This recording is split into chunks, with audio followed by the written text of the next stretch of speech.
Hello, friends. Happy Thursday. Welcome into another episode of the Pack-A-Day Podcast. I am your host, Andy Herman. You can follow me on Twitter at Andy Herman NFL. You can follow the podcast at Pack-A-Day Podcast. And of course, if you haven't yet subscribed, please make sure to do so. It takes one click. It's super easy. Also, make sure to like, comment, subscribe on Apple or wherever you get your favorite podcast if you're listening to the audio version. All the support's been beyond amazing, so thank you so much for all of that. Of course, we had an amazingly fun practice on Wednesday between the Packers and the Patriots. The first of two joint practices. The second will be today on Thursday, and then they'll play in the preseason on Saturday. Was almost 2.5 hours, almost exactly. In fact, as Matt LaFleur was walking off the field, after practice, there's some of the special teams coaches work with a variety of different things, but usually they work with some of their punting and just sort of the formations and things like that. It's nothing hardcore or anything like that. But as LaFleur's walking over, he's like, "You literally have 2 minutes and a hard stop." And he's like, "I'm not joking." And basically they had 2 minutes before it was going to be the hard stop for the NFLPA and the collective bargaining agreement and so on and so forth, where they will only have 2.5 hours of practice, right? So they went right up to that 2.5 hour mark, almost to a T. It was a long practice. It was a hot practice. It was almost once the Patriots got over, I think it was all team drills. They didn't do any individual. It was offense versus defense. They did some special teams, some field goals, some punting. They did everything, but it was all team stuff, and it was really, really fun, and there was so much to go over. So I think the first thing to note here is there was stuff going on both sides of the field, and sometimes that happens, almost every day that happens when it's just the Packers too. But what you'll have happen is the ones are going against the ones over here, and then it's like the B team down on the other end. And sometimes you can see the B team a little bit depending on the practice day and things like that, but most everyone cares about is just the A team stuff anyway, and then you catch up with the B team stuff when they do the 2-minute drills and things like that. So that's usually what happens. But when on this specific day, when it is the joint practice, you've got Mac Jones and the Patriots starting offense going against the Packers starting defense over here. And then you've got Jordan Love and the starting Packers offense going against the Patriots starting defense over here. And then, of course, it's the 2s and the 3s and so on and so forth. But just a massive amount going on in a 2.5 hour practice.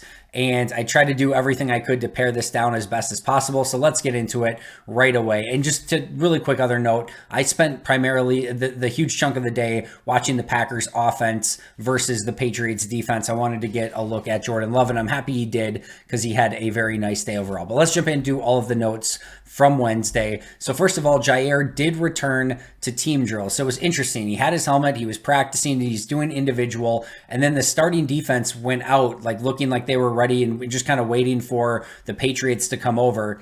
And Jair was out on the field with the starting defense. And I immediately noted all right, Jair's with the starters and team, he's going to play. And then right before the Patriots offense gets over there, Jair goes out, Carrington Valentine goes in, and it's all right, maybe they're not going to play him in team. But he apparently did play later in the team drills. I didn't get to see it personally, but multiple other people reported on it. So he was in the team drills. He was also in some of the team special teams drills on the field goal block unit. So great to see from Jair that he is back and practicing with the team, and especially against the Patriots. Would go to show that his injury's probably, basically done with at this point if they're putting him out there in any capacity. Unfortunately, there were 2 new injuries. Devondre Campbell was out with an ankle injury, and Bo Melton was out with a hamstring injury. That added to the list of players not practicing, which included Innis Gaines, Eric Stokes, Corey Ballantyne, Caleb Jones, Tariq Carpenter, David Bakhtiari, Luke Tenuta, Tyler Davis, Tyler Goodson, Lou Nichols, and Kenny Clark. So that was the entire list of players not practicing. So that list is getting a little bit longer. You've got quite a few guys that are out now. Hopefully all those guys can be back sooner rather than later. But again, that list is starting to grow just a little bit, which is normal for this point in training camp. But obviously you want to see that list start, dwindling back down and hopefully getting to single digits again sooner rather than later. The starting offense, to just very much start the day, they rotated a ton of people through, obviously, but was Jordan Love at quarterback, Aaron Jones at running back, Dobbs and Watson at wide receiver, with Musgrave and DeGuara at tight end / H-back, whatever you want to call DeGuara. Yosh Nijman at left tackle, Elton Jenkins at left guard, Josh Myers at center, John Runyon Jr. at right guard, and then Zach Tom at right tackle. So that was your starting offense. Your starting defense was Van Ness and Preston Smith on the edges, with Devontae Wyatt and TJ Slayton on the inside. Isaiah McDuffie took over for Devondre Campbell at inside linebacker alongside Quay Walker. It was Carrington Valentine with the right away, but again, Jair took that spot later.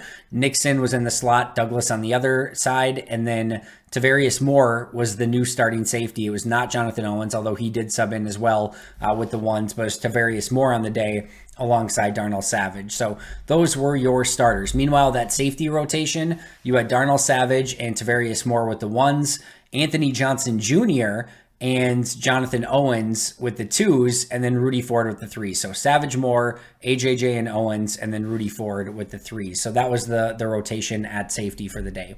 All right, so let's go over Jordan Love first of all. Now, if you want the entire breakdown on Jordan Love, in my quick hits episode from yesterday, I went through every single play and throw basically from Jordan Love on the day. So if you want a deeper dive into Jordan Love, go back and listen to that episode. But I'll go over just kind of the main takeaways from Jordan's day. And first and foremost, I thought Jordan had a really, really nice day. And I think Bill Huber and Matt Schneidman had him at 16 for 28. I had him at 17 for 29. I think the difference was the pop pass to Luke Musgrave. We can just talk about that right now. So at one play in red zone, they did basically an end around or a jet sweep, whatever you want to call it, to Luke Musgrave, a tight end. He was lined up at wide receiver, but it's a pop pass, which is technically a forward pass. So I had that as an extra completion. I'm assuming that that's the one that Bill and Matt had, didn't have as a completion for Jordan. But 16 of 28, 17 of 29, whatever you want to call it. There was a drop. There were a few throwaways. One was an obvious time wasting throwaway. So overall, I thought he was really, really good though. Once again, making all the right reads. Two throws that I think there were a couple ones that were close and maybe he'd like to have back and maybe just try to hit it, make it a little bit more perfect. But two real throws that I think you'd probably like to have back on the day. There's a throw to Jaden Reed over the middle that he underthrew. Ball kind of wobbled a little bit and just didn't get to its destination. And then a swing pass out to A.J. Dillon where, I think it was a little bit behind Dillon. Dillon, I think, still could have caught it. But either way, those are really the only two bad throws. No interception plays, no turnover-worthy plays. It was, once again, a really nice day of Jordan taking care of the football, going where he was supposed to go with the ball. But he also hit some big-time plays, including a 75-yard touchdown to Christian Watson on a deep crosser. Watson comes open. Love lofts it up. It lands perfectly pretty much right in stride for Watson. I think he may be slowed down to like a millisecond, but it's just because Christian Watson's a freak. Still, the defenders could not catch up to it. They made a diving attempt to break it up. At least the corner did, and they couldn't get there. He turns upfield and does the rest of the work on his own. So unbelievable, awesome 75-yard touchdown play from Jordan Love to Christian Watson. You then had Luke Musgrave up the seam, and it was 20, 25 yards out, and he just gets right past Kyle Duggar, and Musgrave just runs past him, and Love threw it up to him. Musgrave went and high-pointed it. Beautiful ball from Jordan. Great route and just execution from Luke Musgrave as well. That connection continues to be so freaking impressive, and it's so hard not to be so excited about Jordan Love to Luke Musgrave this upcoming season. He had a beautiful back corner end zone touchdown throw to Romeo Doubs. Doubs went up and got it, got 2 feet down. They called it a touchdown eventually. I did see a little bit of a video of it on Twitter. It was hard to completely see, but I do think he got his feet down inbounds for the touchdown. But another really, really nice throw from Jordan and great execution from those two players. Again, Romeo and Jordan. Jaden Reed had a wow almost touchdown. Yes, he was ultimately out of bounds, so whatever you want to count it as, whatever. The throw was amazing. The catch was amazing. Just ended up being slightly out of bounds. But Jaden Reed was coming, in the back of the end zone. The corner was right on him, but the corner wasn't facing Jordan. The corner was kind of facing Jaden, and Jordan put it in a spot where only Jaden could get it. And Jaden Reed goes up, catches it. The anticipation on the throw, the going up and getting it for Jaden Reed and making that contested catch, all of it was like play of the day type stuff. It just unfortunately came out slightly out of bounds and ends up not counting. But I thought, again, really, really nice play there. He once again got the defense to jump off sides, even better this time because it's the Patriots jumping off sides and not the Green Bay Packers. So that was nice to see. His hard count has been fantastic. He also had a throw to Christian Watson down the left-hand side. If you remember that Aaron Jones throw in the Philadelphia Eagles game where he came in, hit that kind of turkey hole shot between the safety and the corner, and Jones is right there. It just ended up being incomplete on that day where Jones dropped it. This is very similar. He hit Christian Watson right in stride. I think Watson was either late to adjust to it or didn't see it or something, because he kind of got his head turned, then kind of got his hands up late, which late hands are good, but you got to get them up early enough to actually secure the catch too. And it just went right through his hands, and it looked like a perfect throw. So that was another really nice one. And then you got to the 2-minute drill, and Jordan led the team right down the field, primarily going, I think actually only going to really Romeo Doubs and Christian Watson on the drive.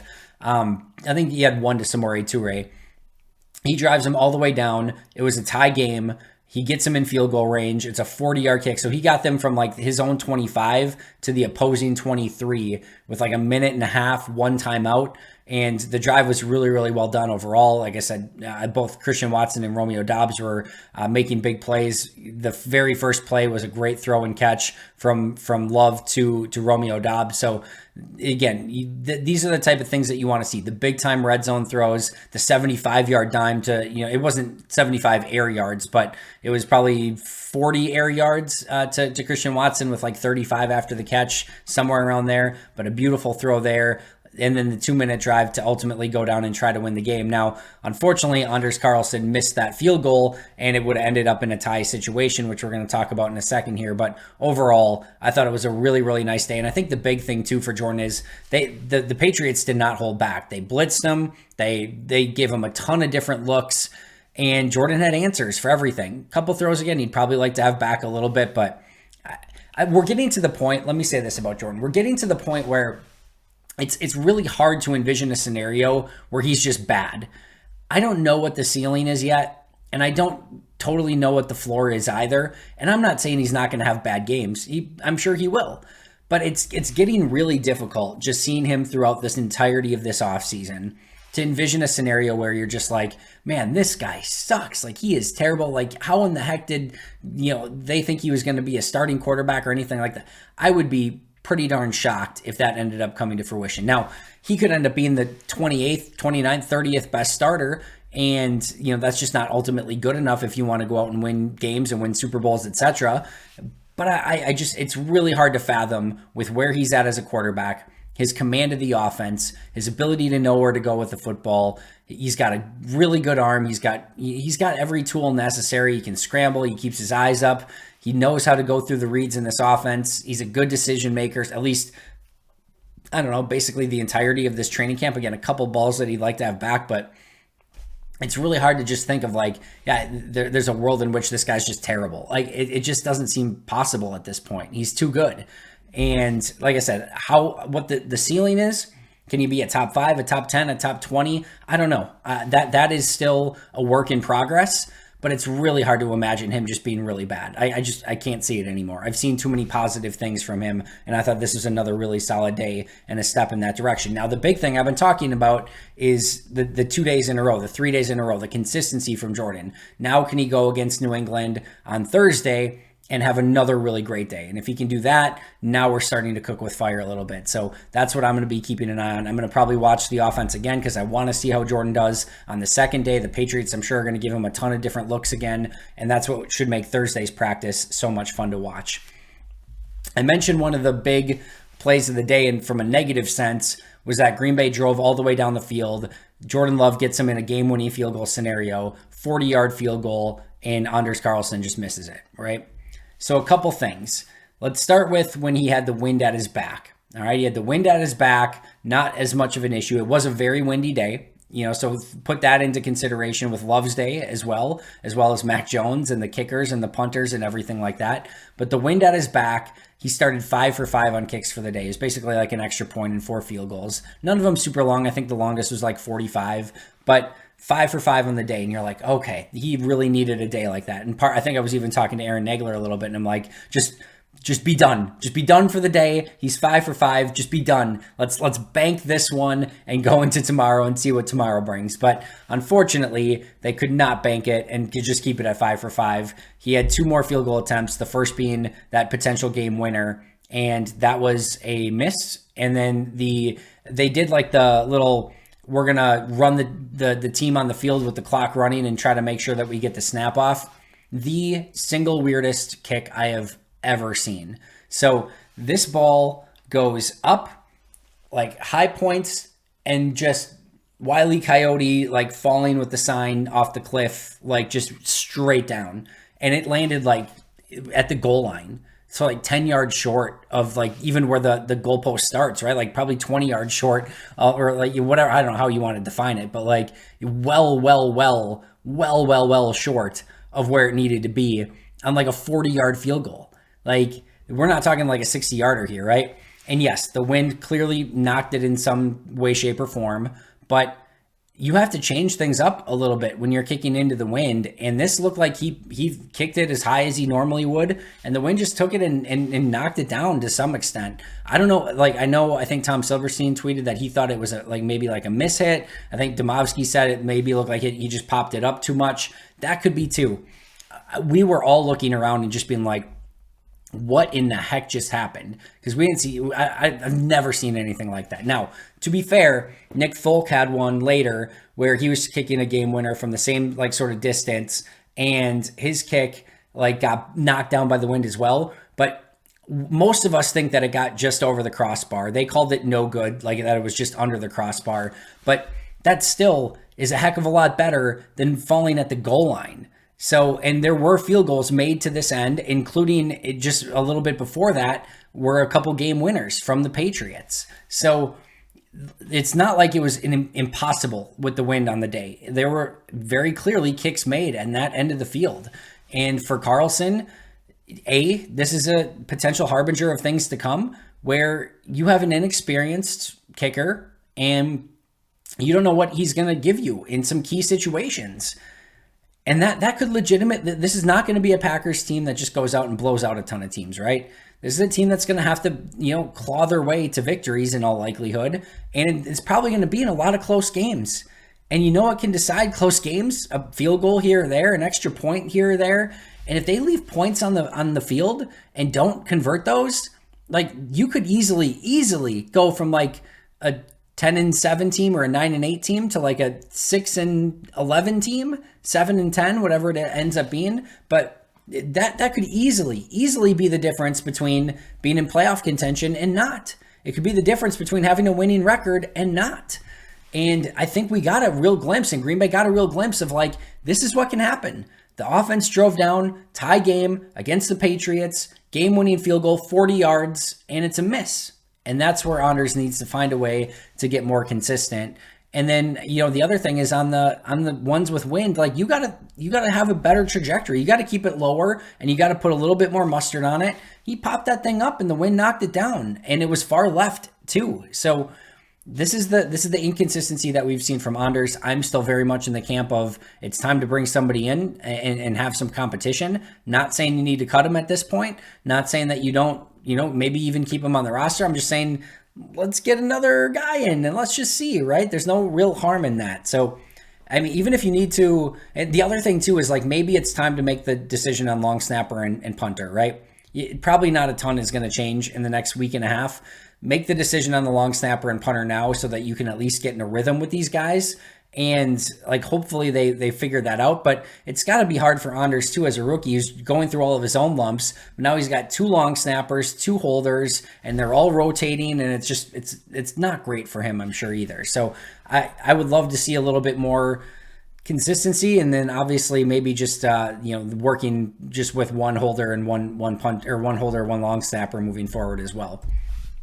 All right, next I want to talk about the young playmakers, because I thought Green Bay's playmakers were really, really fun on this specific day. We talked about Luke Musgrave, the touchdown up the seam, the end around. Like, they're just finding new and exciting ways to get the ball to him in any way, shape, or form possible. Romeo Doubs, I thought, really stepped up and had a phenomenal game. He was almost unstoppable on slants and in breaking routes. He had that great touchdown in the back of the end zone. Christian Watson, of course, had the 75-yard touchdown. Jaden Reed had that awesome almost catch in the back of the end zone, but he continued to make plays, some slants, some, all of it, right? Now, the big thing, unfortunately, with Jaden Reed is when he was trying to make that sliding catch on the ball that Jordan underthrew a little bit, It looked like maybe he came down on the ball. I don't know what ended up happening, but he got up slowly and then went to the sidelines, and then he did not return through the remainder of practice. So he looked like he had his helmet on the sideline. It didn't look like he was getting really looked at by trainers all that much. He seemed in very good spirits after practice. He wasn't in any sort of anything. So hopefully he's ready and back ready to go on Thursday against the Patriots, or if not that, at least sooner rather than later. But that will be an injury to keep an eye on. And then next, I thought Malik Heath had a really fantastic game too. He had one of the plays of the day. So in the other 2-minute drill with Sean Clifford at QB, like there's, I don't know, maybe 20 seconds left, and Clifford goes deep to Malik Heath, and Heath comes down with it. Now, there was a bunch of controversy here. I'm just telling you, I was right there. Heath caught it. It was clearly, like, he clearly caught it. That wasn't the question. But he caught it, and he got past the pylon. It would have been a touchdown. The refs, these are like amateur refs. Like, they barely know what's going on almost at times, it feels like. But the ref called it down at the 1-yard line.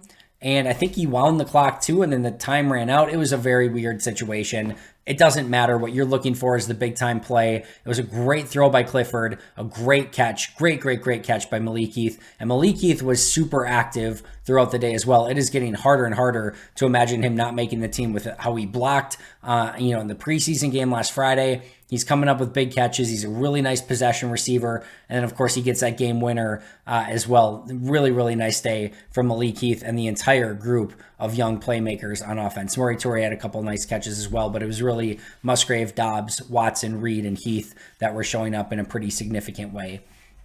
Next, I want to go over Green Bay's defensive pressure.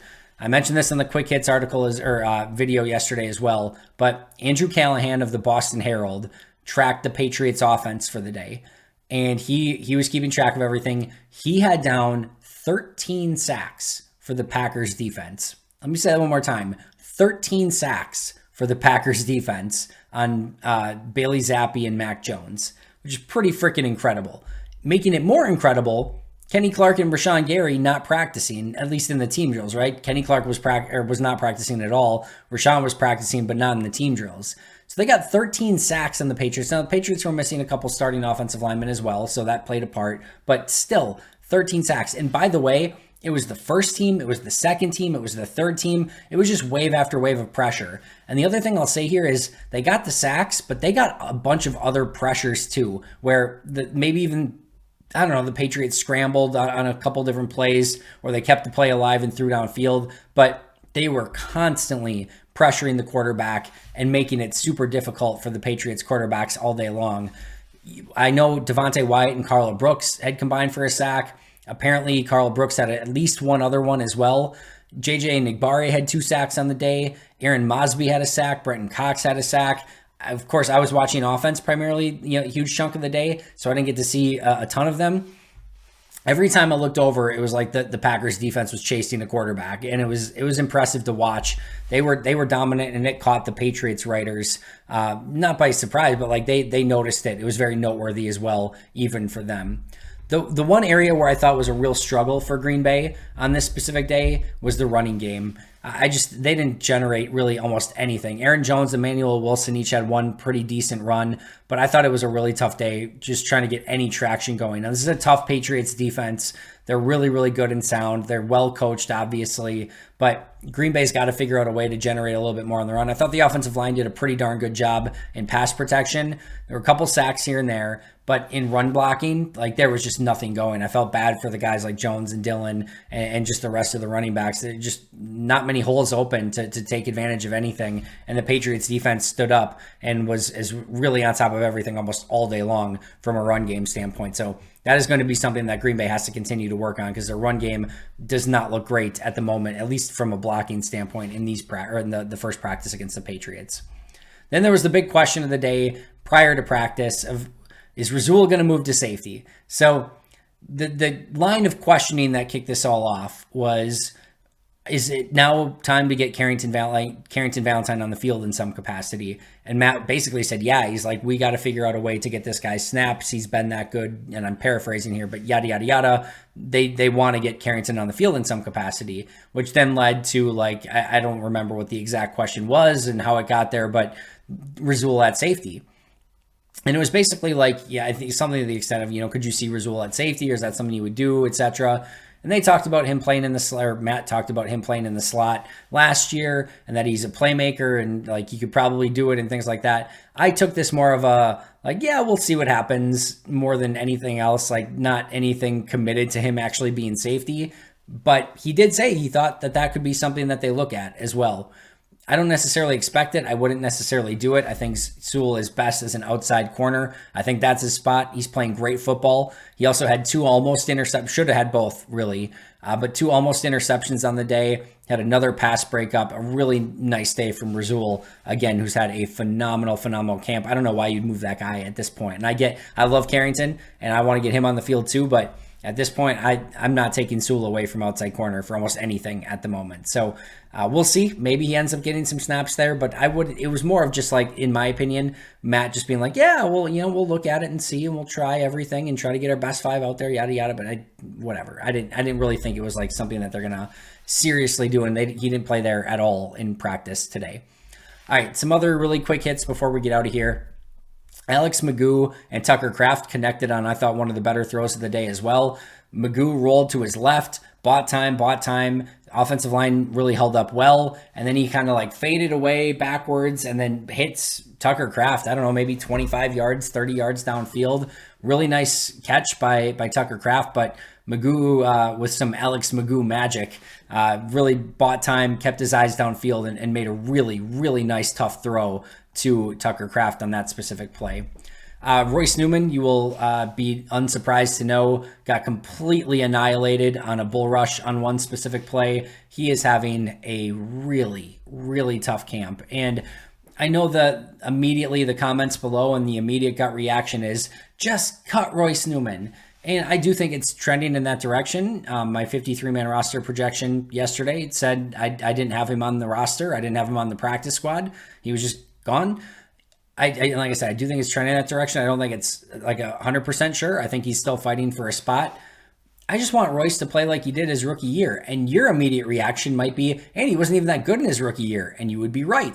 But his rookie year, he hung. Like he was capable. He was fine. Was he what you want as like your number 5 starter? No. Was he good enough to be like your 7th offensive lineman? Yeah, he really was. And it wasn't perfect, but if you needed that rookie Royce Newman, the way he played that year, and like right now, if you could add that guy to this team and he could be your 7th offensive lineman, like you're like, sure, I'll take that. A guy who can play some guard, some tackle, play either side of the line and be okay. Like you don't have to change your offense when he's in the game. Like that's a really nice depth piece. The issue is that's not the Royce Newman that showed up last year, and that's not the Royce Newman that showed up this year. In fact, I would argue it's been a steady decline. He was okay his rookie year, bad last year. He looks terrible this year. But my bigger point here is like I just hope he starts playing better. I would much rather. I know like the easy thing is just like just cut him. I would rather just he start playing great, or like at least decent. Can he start playing decent? That would be a great starting point. Nobody's cheering for him to fail. We all want him to do good, obviously, and I'm not cheering for anyone to lose their job ever. But I just would love to see him start playing better and start playing well, because he at least set a baseline in his rookie year of like, hey, you can be okay. And right now, if he was okay, he's an easy roster lock. He hasn't been okay. He's been really, really bad. And this was another example. He just got, like I said, annihilated on a bull rush. Carrington Valentine and Dontavian Wicks both showed up on special teams. I thought Valentine was a gunner and a jammer, so that's a really good sign for him that he's going to get involved on special teams as well. And then Dontavian Wicks had a really nice block on a punt return as well. So those guys showing up on special teams is great. Meanwhile, Jaden Reed is such an unbelievably natural catcher of punts. There's probably a better way to say that, but like he just looks so perfect. Like everything is easy. It is so easy. The ball comes, doesn't matter if it's end over end or on a line or whatever. It's just like, oh, yep, catching that, and then gets upfield. I mentioned this on Twitter. It's basically, remember, they took Amari at the beginning of the third. They traded up for him in the beginning of the third. They took Jaden at the end of the second. It's basically like they traded, or they released Amari last year, and it was basically like they decided, let's redo that. And we got rid of Amari, but we'd still like that player. We're going to do it over, and we're going to get Jaden Reed now. Amari clearly did not work out. Jaden has been everything Amari was not. Fast, decisive, great hands, like clean returns, like just everything that Amari struggled with. You can easily use Jaden on end arounds. Amari never really got that down and couldn't make anyone miss and couldn't run by anyone. It just two totally, like, they were brought in for kind of a lot of the same reasons. They're similar heights, and Jaden Reed is just a million times better. So they kind of got a redo on it, and it seems like they absolutely nailed it. A.J. Dillon had a fumble. He got hit hard, and I don't think he was expecting that because it wasn't a tackle period, but the safety came down and like really hit him hard. And the ball popped out, Patriots recover. I just don't think Dillon was expecting that level of content. I don't think Matt LaFleur or anyone wanted that level of content, but it happened and Dillon fumbled, and he'll learn from that as well, but I just don't think he was expecting that. Jonathan Ford, multiple big-time run stops. He continues to be really impressive. Big human being, makes big-time run stops. Like I said, just really, really fun. I think he's earning a real legitimate spot on this team, and not just like, all right, 6 defensive linemen. I think he has a chance to earn himself a spot in the rotation if he can get active on game days. So that'll be a fun one to watch. And then Rasheed Walker got some reps with the ones as well, including in the final 2-minute drill where he was in at, I think, left tackle on that drive, but maybe it was right tackle, one of the two. But either way, he continues to get some reps with the ones with Bakhtiari missing. So we will, we'll do it all again on Thursday. I can't wait. There was so freaking much to go through. If you haven't yet, check out my episode from yesterday where I did the quick hits as well. Went into a little bit more detail on both Anders Carlson as well as really broke down everything from Jordan Love as well. So you can check that out, of course, right here on the podcast. Subscribe, like, do all your amazing things that you're so amazing at doing. I appreciate all of you. I'll see you guys tomorrow. Yeah, I'll see you tomorrow. So until next time, and as always, go Pack Go.